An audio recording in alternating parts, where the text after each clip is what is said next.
the quality of life here in Taiwan. It's an interesting topic and one I've kind of been thinking about lately. And I don't know, I guess the best way I could describe it is shabby. And what conjures up in your mind when you think of the word shabby? I might think personally of an old sheepdog, kind of ragged and woolly, or maybe like an old roughed up car or a motorcycle that's been well used, like, well, this one. You are so beautiful to me. This is an old KTR 150. It's been beat up, run down, lots of kilometers, used to leak a ton of oil. It's what I call shabby. It really is kind of the perfect analogy for Taiwan. This is Taiwan as a bike, which makes sense. It's domestically made, very common. There's nothing shine or new or sleek about it. It's got that kind of charm, that old charm, and that's the best way I could describe Taiwan. The KTR is unrefined. Old habits don't die as hard as the suspension did. And the engine clatters and bangs and bitches and moans more than I do. Gear ratios are all over the place and it's just, I don't know, the whole thing is just kind of thrown together, but it runs and it's kind of fun too if you can get past all that, which is exactly what it feels like to be in Taiwan. If you have to ask, no, I did not just get on someone's random bike and steal it. This is my friend's bike, and he left it at my place because we went out drinking and we were being responsible. And it's been years since I've been on a proper motorcycle. Years since I've driven on the sidewalk too, by the way. And no, this isn't like an amazing bike. I know it's old and it's only 150cc, which a lot of Western people will laugh at because you think that's not enough. But trust me, for Taiwan, it's all you need. It's got some random flashing orange yellow light. I'm not sure what it's telling me. I think it's the signal indicator, but my signals are off, so I'm not sure why it's flashing at me. But yeah, I mean, when I got on this morning, I thought, God, this is definitely Taiwan's bike.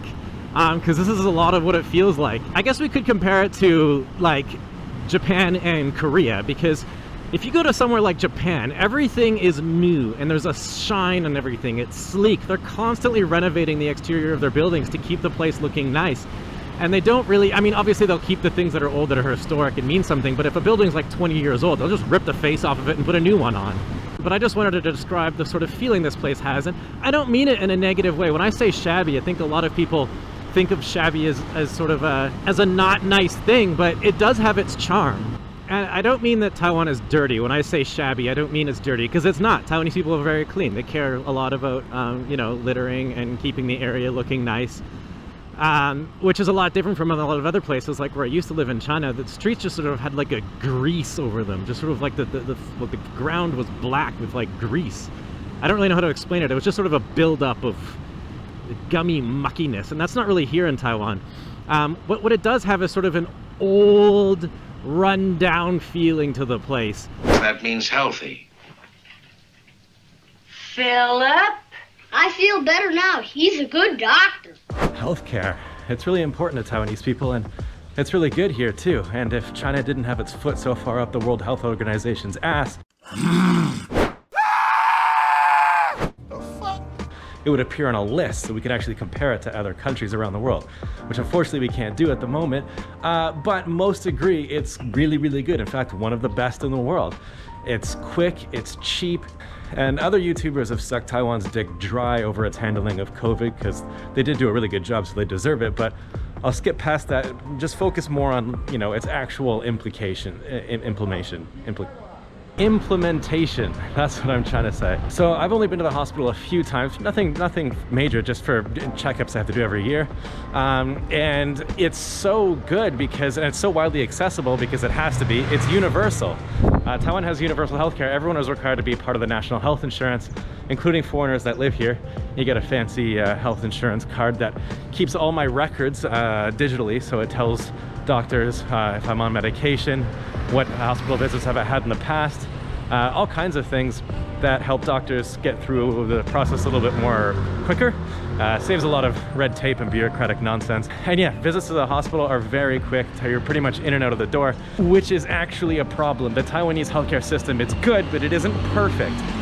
The reason the hospital visits are so quick is that a lot of people here will simply go to the hospital just for the common cold. Because it's, you know, so widely accessible and so affordable for everybody, people will just go for anything, and they really kind of abuse the system. And so it puts a big strain on the system, and the reason they can still afford it is, you know, they underpay and they overwork doctors and nurses, and it's really unfortunate. And right now Taiwan needs a lot of doctors and nurses. They are relying on a small number of them to provide care for a really large population. On top of that, there's an aging population here, a really aging population, and they are gonna need, you know, they're gonna need a lot of medical care, and that puts a big strain on the system. Now you might be wondering why I'm not filming this in front of a hospital or some kind of medical building, and that's because this is a segue. It's leading me on to the next reason I love living here, and it's probably, I'm convinced anyway, it's one of the most convenient places to live in the entire world. Let's do some shopping at a French grocery store. Oh, hey, Ronnie. How you been, man? What, do you work here now? So how long was that walk from my house to the grocery store? Less than 5 minutes? And also, welcome to the top of my forehead, by the way. The reason we are here is this is exactly what a Patreon video looks like, minus the subtitles. And it's also explaining more how to cook the dish rather than just jumping through it like I'm doing here. So if you like what you see so far, if you like my channel and you want to help support me, head over to Patreon. The link is in the description below, where I spend my time in my kitchen and I talk to my audience about all kinds of things that goes on around Taiwan or in my life, and I have great discussions with people about all kinds of stuff. So consider this a free trial to a very short Patreon video. The other thing that Taiwan's success comes from are its convenience stores. You see, nothing compares to a Taiwanese 7-Eleven or a Family Mart. There are over 5,000 7-Elevens in Taiwan and over 3,000 Family Marts or something like that, which is unbelievable. And you might think, whatever, it's just a convenience store. You can buy your soda and your candy bar there. Not true in Taiwan. You can do all kinds of things. Now, if you're Taiwanese, you already know all this, but if you're a foreigner, this is gonna come as a huge shock. You need to pay your bills, you do it at a 7-Eleven. You want to pay your fines, you do it at a 7-Eleven. You need to get your mail, you do it at a 7-Eleven. You need to pay rent, do it at a 7-Eleven. The team in there does all kinds of stuff. So it's like I said, you send mail, it's a post office. You need to go to the bathroom. 7-Eleven has bathrooms, most of them anyway. You know, did you rip your shirt and you need a new one? Well, essential clothing, that's what 7-Eleven sells, and a lot of them. There's also food. There's endless amounts of food there that you can even take to the cashier, who will heat it up in a microwave. And I'm gonna be totally honest with you, the food at a 7-Eleven is not bad at all. It's actually impressively good. You know, there's a lot to like about a 7-Eleven. What else? Some of them even have laundromats in there, so if you want to do your laundry, you can do it at a 7-Eleven, which is amazing. The bigger ones have like an udon station or whatever they're called, where you can put different things in soup and eat it. Oh, do you need to go somewhere via train? You got a trip planned? Well, no problem. You go to 7-Eleven, you can buy train tickets. Do you want to go to a live show? No problem. They'll also sell those at 7-Eleven. You know, and I'm not being paid by 7-Eleven to say this, obviously, because the video would be a lot higher quality than that if I got hired by 7-Eleven. By the way, hit me up, 7-Eleven, if you do want to.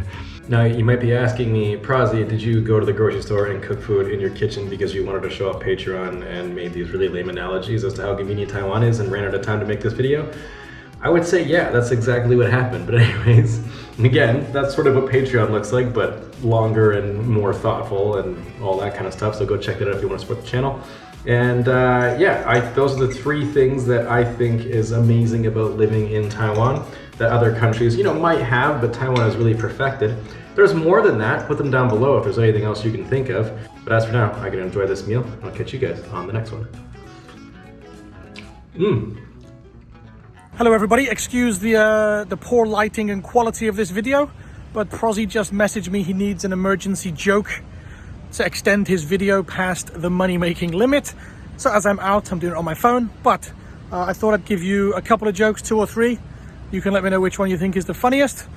First one is hilarious. What do you call a dog magician? Labracadabrador. It's one of my favorites. Another one for you. How many Freudians does it take to change a light bulb? sex. Oh man, sorry, I'm enjoying these a lot. And okay, one more just before I go. What's the best thing about Switzerland? Yeah, I don't know either, but the flag is a big plus. You're welcome. Don't forget to like and subscribe.